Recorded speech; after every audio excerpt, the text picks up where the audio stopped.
Alger chaîne 3, le journal. Dans l'actualité ce mardi, accord entre l'Algérie et l'Éthiopie pour renforcer leur coopération dans le domaine de l'énergie. Les deux parties l'ont souligné à l'occasion de la visite à Addis Abeba de Mohamed Al-Arqab.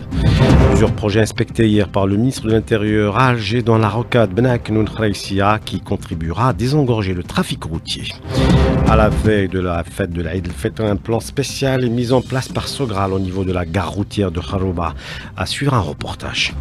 Et puis silence radio de la communauté internationale face à la reprise du massacre des Palestiniens à Gaza par l'entité sioniste.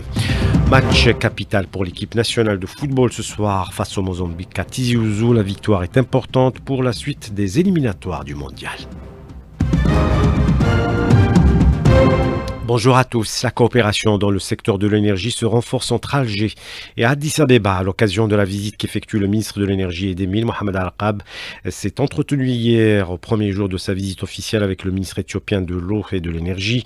L'expertise de l'Algérie dans le domaine des hydrocarbures est sollicitée par la partie éthiopienne, notamment à l'exploration et la commercialisation des hydrocarbures, de même pour l'électrification des zones rurales et enclavées de l'Éthiopie à travers un partenariat avec Sonelgaz. Al-Arqab a également fait état de l'exportation d'engrais de pétrole algérien en Éthiopie. On l'écoute. Nous avons abordé plusieurs sujets de coopération, en particulier dans le domaine du développement des hydrocarbures, de l'exploration jusqu'au développement, en passant par l'exploitation, le transport, la transformation et la commercialisation. C'était le ministre de l'énergie Mohamed Al-Arqab. Plusieurs projets inspectés hier à Alger par le ministre de l'Intérieur dans la rocade Ben Aknoun Khraïsia. Brahim Rad a mis en avant l'importance de ce projet qui contribuera à désengorger le trafic routier de la capitale. Samia Aloun, compte rendu. Parmi les projets structurants inaugurés, une unité de la protection civile à Stawali pour renforcer les capacités d'intervention de ce corps. Par la suite, Brahim Red s'est rendu sur le chantier de la deuxième rocade de la route reliant Ben Aknoun à Khraïsia pour désengorger le trafic routier à travers les communes d'Alger. Des infrastructures de grande importance, a affirmé le ministre de l'Intérieur. Nous avons programmé cette visite en application des instructions du président de la République qui a adopté un plan de vision stratégique pour le développement d'Alger afin de lui conférer le statut qui lui revient. Nous avons commencé par l'inauguration de l'unité de la protection civile à Stawali pour assurer la couverture sécuritaire des citoyens, sauver des vies et protéger les biens. Le deuxième projet est une réalisation majeure qui contribuera à désengorger l'entrée de la capitale. Le projet reliera plusieurs axes structurants comme la rocade sud et les nouvelles pénétrantes en direction de Sidi Abdallah ainsi que d'autres nouvelles voies menant vers diverses communes. Les travaux sont en bonne voie, le projet garantira une meilleure fluidité du trafic en réduisant la pression que nous connaissons actuellement. De nombreux autres projets d'utilité publique ont également été inaugurés ou lancés, notamment une polyclinique dans la commune de Kelitous, ainsi que la pose de la première pierre d'un parking de 385 places, accompagné d'une station multimodale à Braqi. Le ministre de l'Intérieur qui a par ailleurs salué les efforts des corps de sécurité dans la lutte contre la criminalité sous toutes ses formes, des efforts dans la lutte contre la drogue notamment. À Sétif, les agents de brigade régionale des douanes et en coordination avec les éléments de l'armée nationale populaire ont saisi près de 32 000 capsules de psychotropes. 5 suspects ont été arrêtés lors de cette opération. Les travaux de réalisation du tronçon de la voie ferrée reliant Ksal-Boukhari à Bourzoul au sud de Médéa sur une distance de 42 km sont lancés hier. Ce tronçon fait partie du projet de ligne ferroviaire de portée stratégique qui doit relier le nord au grand sud du pays, a déclaré le ministre des Travaux publics. Le projet sera livré dans un délai de 18 mois selon les responsables de l'Agence nationale d'études et de réalisation des investissements ferroviaires. Et dans le souci d'améliorer la sécurité des voyageurs, un poste de commande et de contrôle de la gare ferroviaire de Bourzoul a été mis en service. Compte rendu Rima Rahmani, notre correspondante. Le premier centre régional de contrôle et signalisation du trafic ferroviaire en Algérie a été inauguré hier par le ministre des Travaux publics et des infrastructures de base à Bourzoul, wilaya de Médéa. L'Akhdar Khrour se dit satisfait et parle de la généralisation de ce genre de centre. Ce centre de signalisation et contrôle dans la gare de Bourzoul supervise toute la ligne de Msila jusqu'à Tissemsilt et sera étendu. Le travail se se fait automatiquement sur ce véritable carrefour qui relie l'Est à l'Ouest et bientôt vers le Sud. Le ministre des Travaux publics qui était hier en visite de travail à la wilaya de Médéa où il a donné le coup d'envoi des travaux d'une ligne ferroviaire reliant Ksal Boukhari à Bougzoul sur une longueur de 42 km.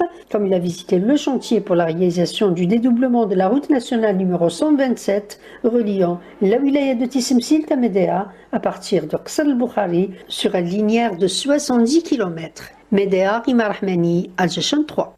Et on reste avec les transports. Et à l'occasion de la fête de l'Aïd el-Fitr, un plan spécial est mis en place par la société Sogral au niveau de la gare routière de Kharouba. En augmentant le nombre de dessertes, y compris en soirée, le voyageur peut également réserver en ligne. Reportage Rim Boukatou. De nombreux voyageurs vivant loin de leur famille prennent d'assaut les gares routières pour rejoindre leurs proches et célébrer cette fête religieuse dans la tradition et la convivialité. Direction Annaba. L'Aïd, ça se passe sans famille. Chez nous, on commence la journée avec la prière, bien sûr. On visite les proches. Je vais me rendre chez ma famille. Je profite de l'occasion parce que mes enfants sont en vacances.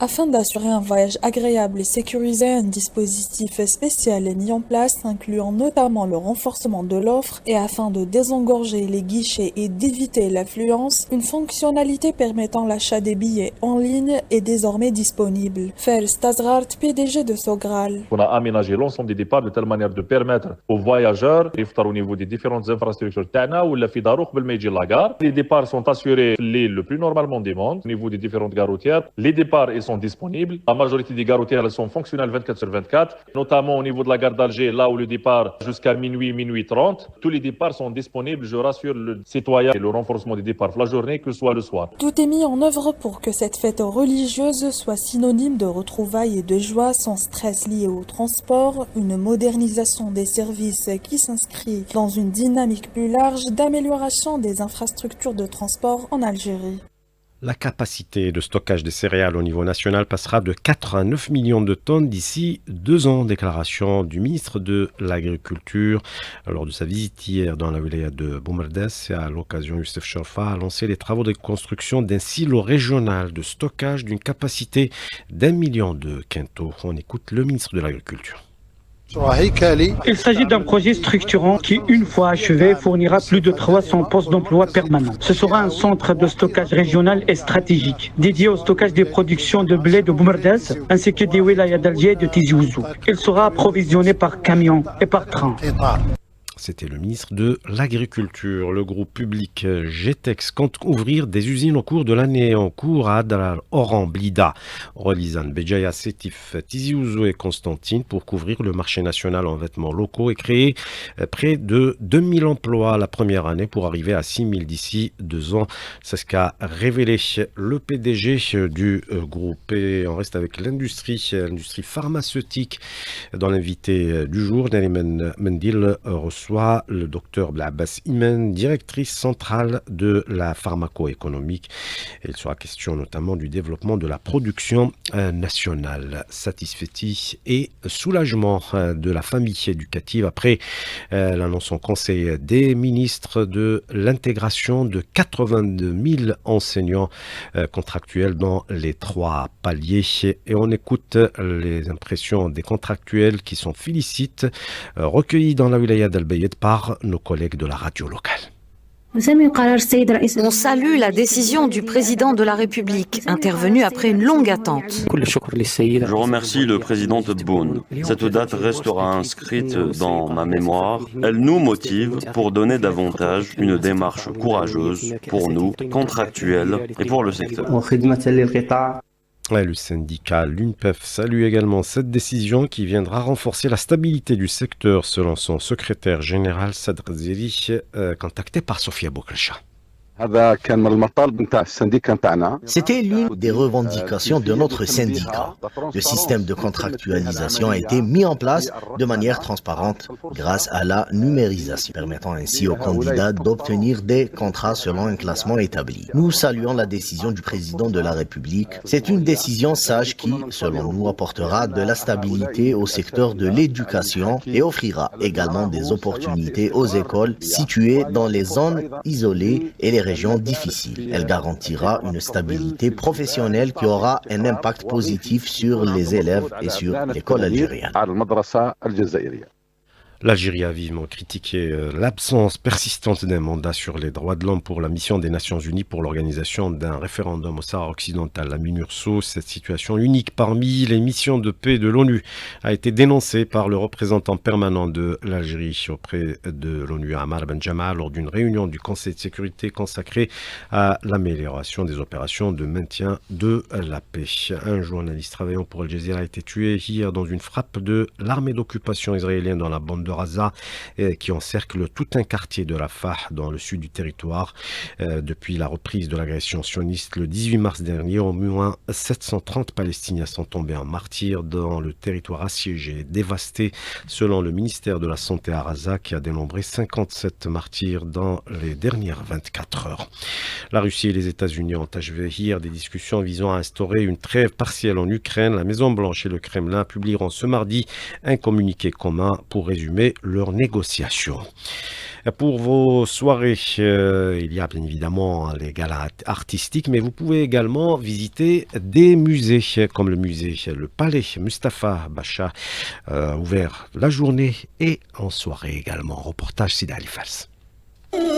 Un des joyaux mauresques de la Casbah d'Alger, le Palais Mustapha Bacha, un musée vivant des arts décoratifs islamiques, un chef-d'œuvre classé au patrimoine mondial de l'UNESCO en 1992. Le palais n'est pas qu'un simple édifice somptueux, mais un témoin d'une histoire. La directrice du musée, Madame Najat Hajira Arkab. Le palais est caractérisé par sa beauté, ses éléments architectoniques tels que les carreaux de faïence qui représentent plus de 500 000 carreaux de faïence dispersés sur toutes les surfaces du palais, internes et externes. Nous avons une balustrade en bois caractérisée par un très joli décor. Vous pouvez observer aussi les grandes portes géantes des salles d'exposition. Le musée ouvre ses portes pour ses visiteurs les soirées du mois de Ramadan. Tous les lundis, mercredis, jeudis et vendredis de 20h30 à minuit.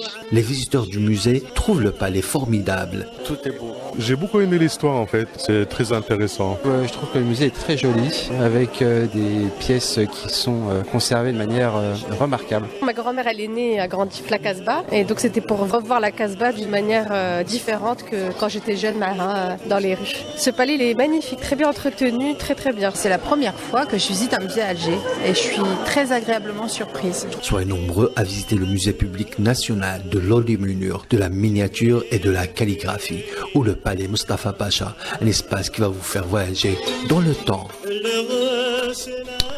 Un match capital pour l'équipe nationale de football ce soir face au Mozambique. La rencontre se jouera à guichet fermé au stade Hossein Ahmed de Tizi Ouzou. Les Verts ne jurent que par la victoire pour creuser l'écart. Les deux équipes ont 12 points au compteur, mais l'Algérie est première grâce à la différence de but. Le match sera retransmis sur les ondes de la chaîne 3 à partir de 22h. Dans le même groupe, il y aura Botswana, Somalie et Ouganda, Guinée. C'est la fin de ce journal. Merci de l'avoir suivi. La météo, Hajam Saouti.